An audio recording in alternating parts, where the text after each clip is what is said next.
Good evening, good people. I'm your girl Nicole, and I'm coming to you live from the Beauty for Ashes room. Y'all know what day it is. That's right, it's Wednesday. I hope you all had a good day today, a good, productive, positive filled day with no stress and no drama. Just a good day. Welcome to the third episode of season 4. We killing season 4 already. So tonight I'll be coming from the topic Slay Your Giant. Emphasis on your giant. So let's just dive right in and see if we can unpack this topic. Now, if you follow me, then you know what's next. That's right, I gotta give you a definition. So to slay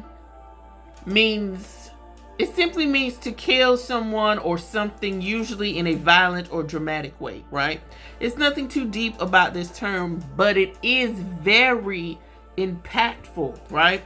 And as you all know, if you've been following me, if you've been rocking with me, you know I'm going to relate the topic to the Bible some way, somehow. I'm going to incorporate it, right?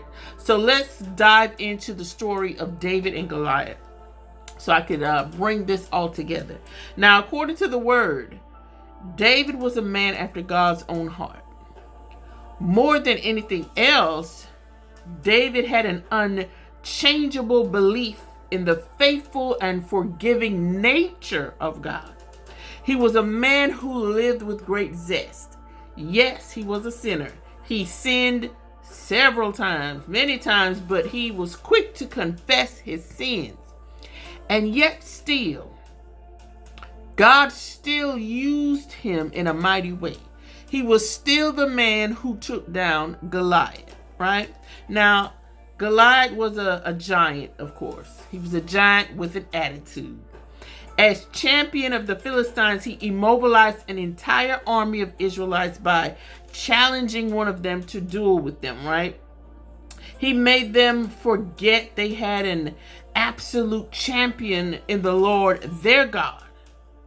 And it took David, the shepherd boy who was minding his own business. It took David to remind all of them that they were the armies of the living God. Huge difference, right? But who does that sound like, though? If we really sit in it and we tell the truth and we think about it, who does that sound like? It sounds like us, don't it? If we tell the truth, how often do we forget that we have God on our side when we face our obstacles, when we face our giants? Sometimes we forget that God has saved us from so many different things that have happened in our lives, right? And we let fear set in, we let worry set in, we let frustration set in. But all I need, all you need is a memory sometimes, right? And that's what David did. He remembered how God saved him from the lion and the bear. David believed in the God that saved him before. He knew he could do it again. And he took that with him into battle. He took his faith and his own tools, don't miss that part, his own tools, and he defeated the giant everybody else was afraid of. He defeated the giant that no one else could. And that's what we must do as well. When we face opposition, we must go at it with our faith. Question is, do you have any faith? Think about that. Go with it with our faith. Go with it trusting in God. Go with it wearing God's armor and the tools that God gave you.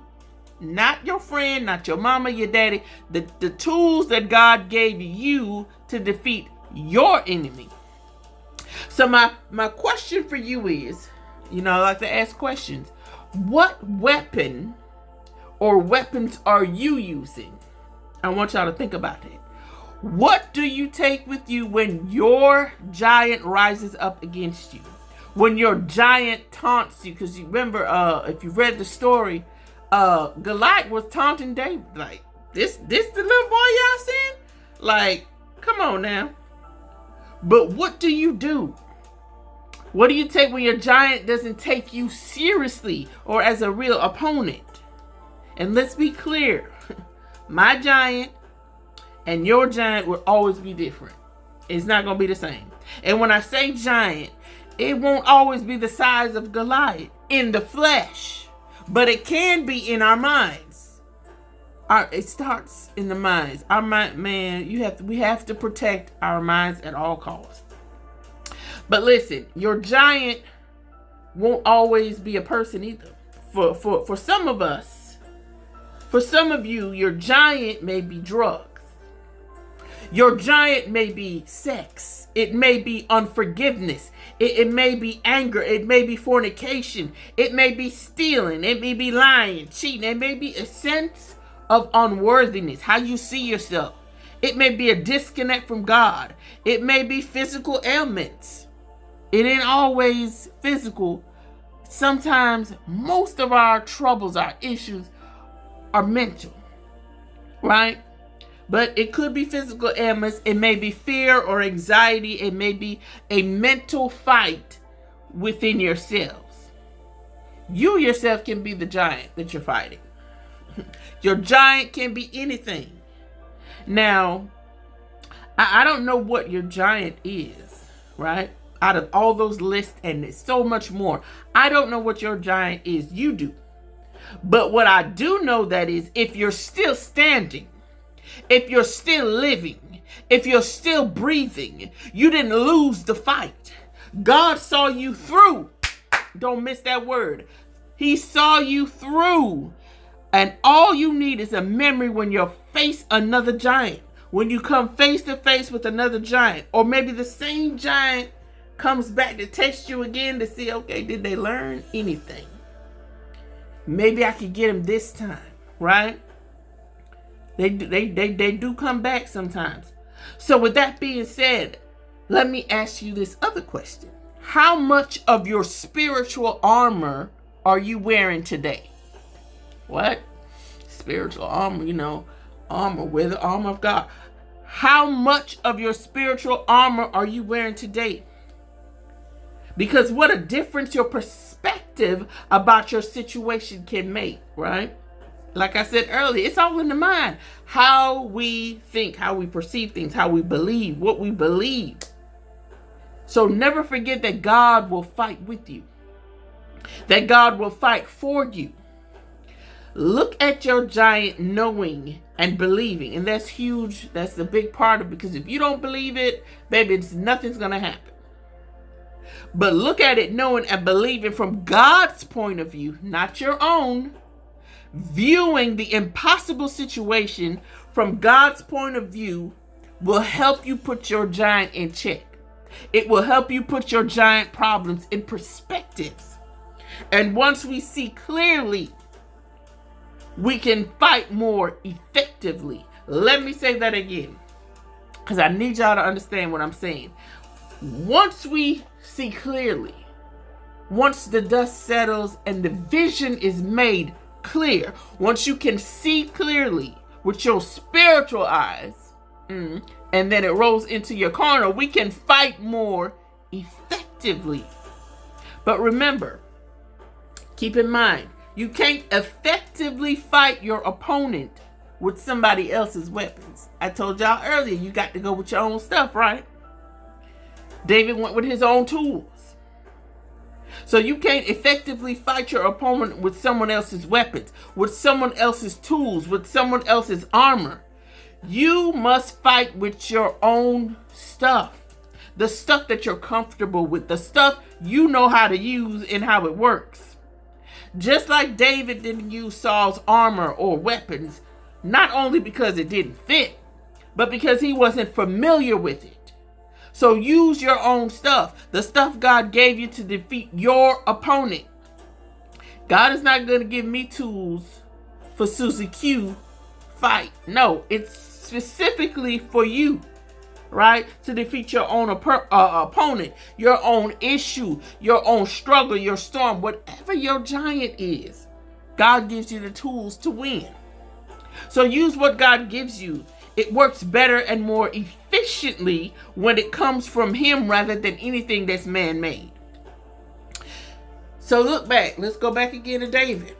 David took his sling and how many stones? 5.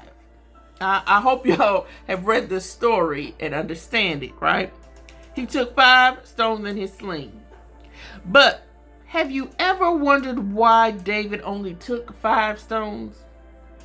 Well, I'm glad you asked. I'm glad you're wondering, because I'm about to tell you. He took 5 stones because Goliath had 4 other brothers. What you say? He had 4 other brothers. Did y'all know that? Raise your hand if you do that. Because I did not until I dived deeper into the into this podcast, preparing for this podcast. He was prepared for the rest of the brothers just in case. And that's how we have to be as well. We need to be prepared to fight after the fight. Let me say that again for those of you who missed it. We need to be prepared. I need to be prepared. You need to be prepared to fight after the fight. If that makes sense. Preparation is key. You ever wonder why you say, sometimes you be like, you're in a fight, and not a physical fight, but you're in something. You're struggling with something. You're dealing with something. And then it's finally over, and then a day later, something else comes. Maybe right after, soon after, the same day. It doesn't matter. You ever find yourself, it's always something. You ever find yourself saying, it's always something. It's always something. Right? Preparation. You always have to be prepared to fight after the fight, because when you win one, man, the enemy is even more pissed. He wants blood. He's coming at you harder. He's going to get the legions.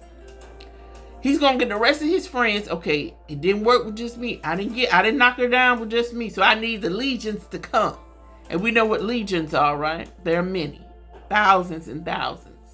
So they're going to get some backup. Let me go get the legions, and we coming at you again. So you always have to be prepared to fight after the fight. Because they're waiting. They're mad. You done pissed them off. Now you won a little bit, and then we get cocky. Okay, it's over. Let me go on back to doing what I was doing. Then you take your eyes off the prize. You take your eyes off God. You stop talking. You stop communicating, and then boom, your door get kicked in again. The enemy's back, and he brought his friends. So you have to be prepared to fight after the fight. And not only preparation in that way, but we also need to be concerned. We need to be in tune with God about what fight we really need to go in. Because some things are just not our fight.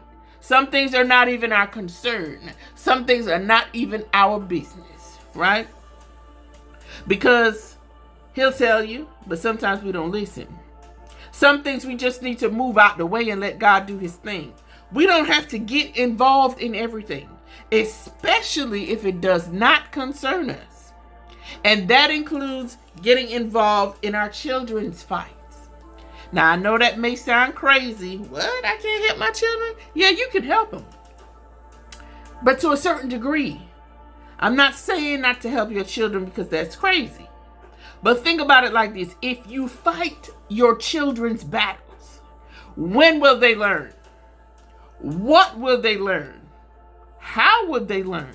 If we step in every time, and I'm a parent, and so I'm guilty of doing it sometimes. Let me go on and fix this before it get any worse. But it doesn't teach them anything. All it's saying is, oh, if I mess up, I'm going to clean it up.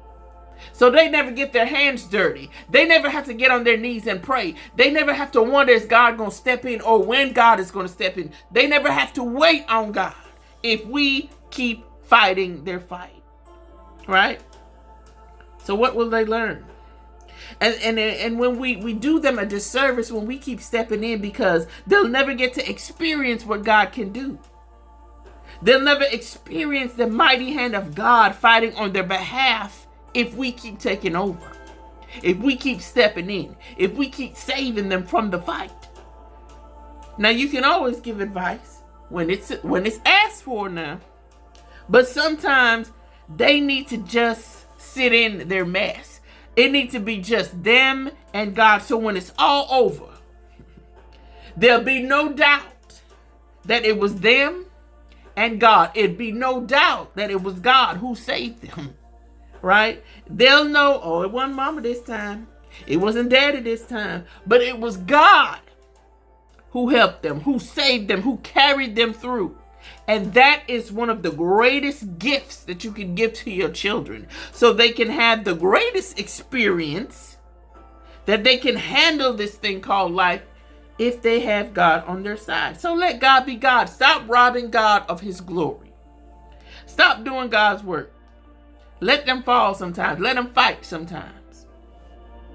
Let God show you. Let God show them. Let God show us who he really is. Let God show us when we trust him and believe in his plan, his will, his power, that we will win. Key word again is what? Believe. If we don't believe it, it ain't gonna happen. Even if we fall, even if we get hit hard, even if we get knocked out, he will protect us during that time, but we will rise again and we will win with God on our side. Only if what? Let me hear you say it. If we believe. You ever heard that saying? If you think you can. If you think you can, you can. If you think you can't, you're right. Did y'all catch what I just said? If you think you can do it, you can do it. If you think you cannot, you're right.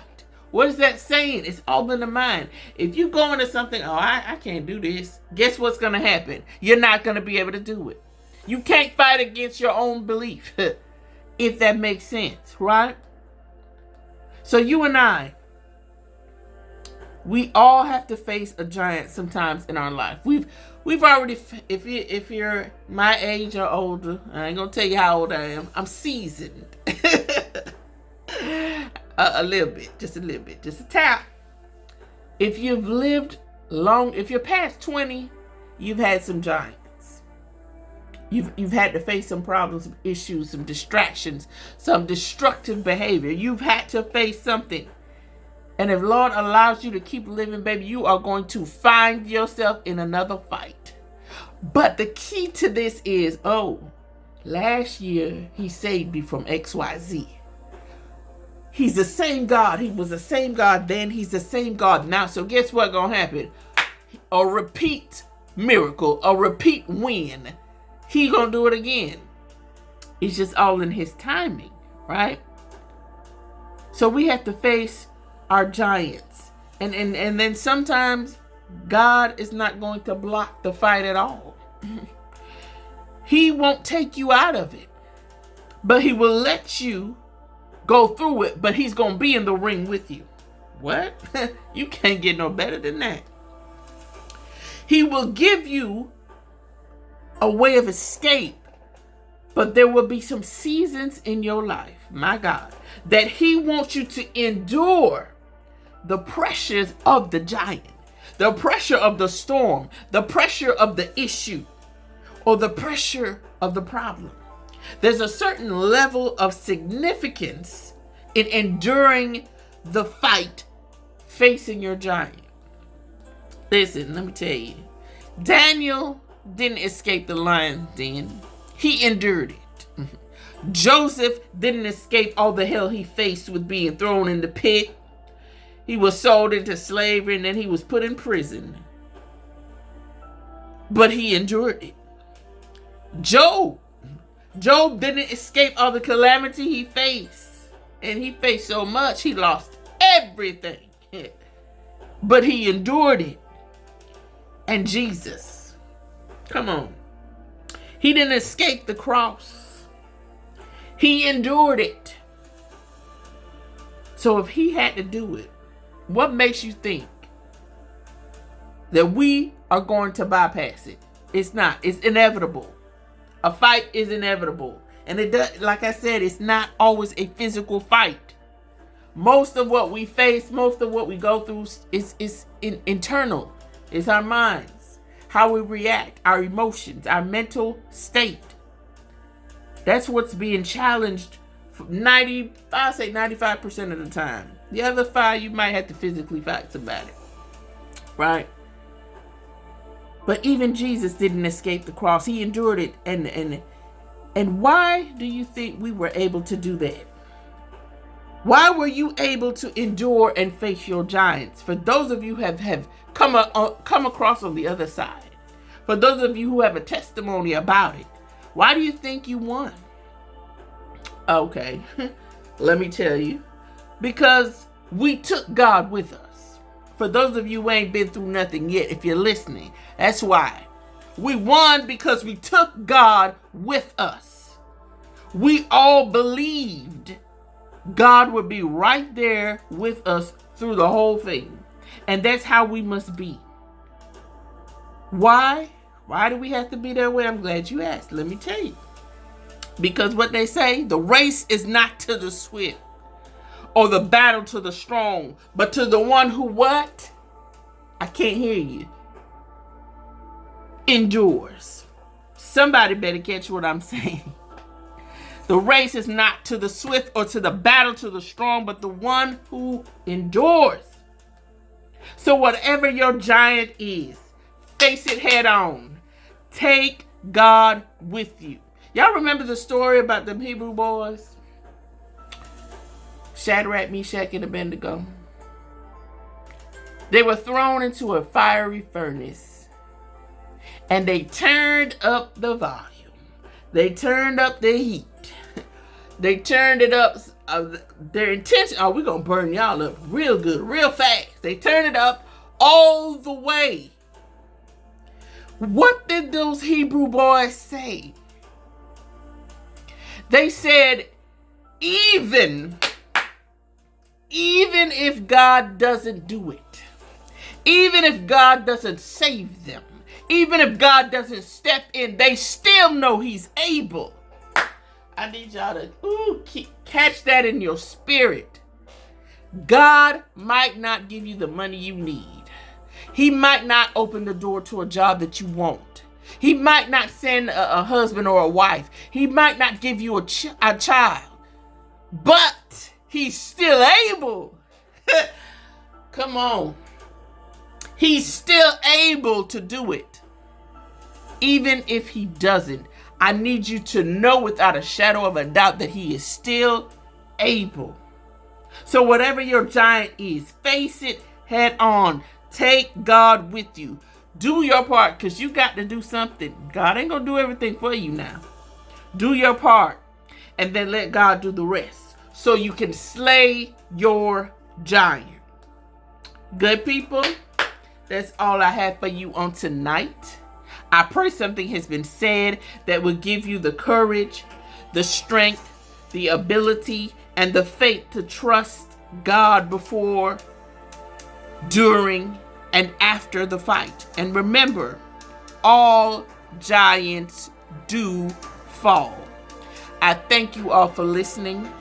You can follow me on my Facebook page, Home Speaks. You can follow me on Spotify for my weekly Wednesday podcast entitled Home Speaks. You can follow me on my YouTube channel under the name Nicole Holmes, Beauty for Ashes. You can also visit my website, Beauty for Ashes 8. That's the number 8.com to purchase my book, Beauty for Ashes, The Story Behind the Breakthrough. Or you can also find my book on Amazon. And as always, I gotta leave you with this. Remember, if nothing else, you are appreciated. You are needed. You are valued. You are loved. You are heard.